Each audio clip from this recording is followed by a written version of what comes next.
খুবই high protein সমৃদ্ধ একটি খাবার, আর এই জন্য আমি 10 রকম আইটেম নিয়ে নিয়েছি।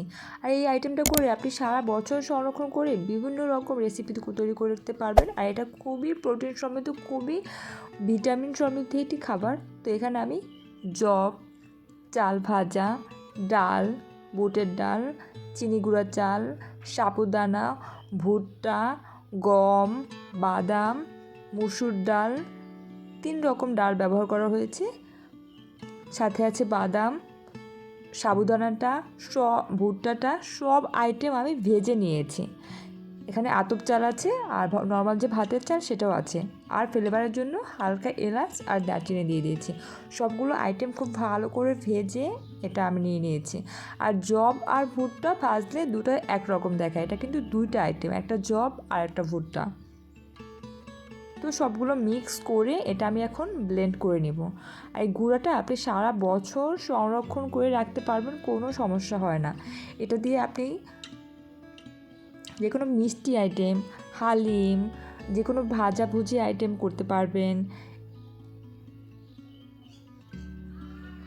এটা দুধের সাথে মিক্স করে খাওয়া যাবে।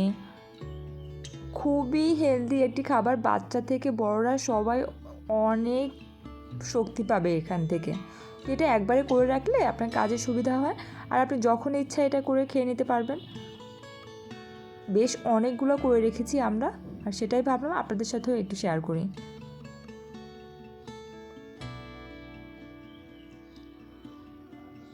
দেখুন আমার কতটা হয়েছে। তো আজকে আমি একটা রেসিপি করে দেখাচ্ছি, আপনারা চাইলে এখান থেকে নিয়ে মাঝে মাঝে যে কোনো আইটেম দিয়ে করে নিতে পারবেন। তো প্রথমে আমি আধা লিটারের মতো দুধ গরম করে এর মধ্যে একটু চিনি আর ঘি দিয়ে দিয়েছি, একটু স্বাদের জন্য একটু লবণ দিয়ে দিব। দুধটা খুব ভালো করে জাল করে ফুটিয়ে এর মধ্যে আমি পরিমাণ মতো মিশ্রণটা দিয়ে দেবো। আর এটা কিন্তু ভিজালে অনেক বেশি ফুলে, মানে অনেক পরিমাণে বাড়ে, তো সেটা আপনি পরিমাণ অনুযায়ী বুঝে আপনি ভিজাবেন। তো একটু একটু করে আমি এটা মিক্স করে নিচ্ছি, একবার দিলে দলা পেকে যাবে, তাই আস্তে আস্তে করে একটু একটু করে মিক্স করে দেবো। আমি আজকে হালুয়া করে নিচ্ছি এটা দিয়ে।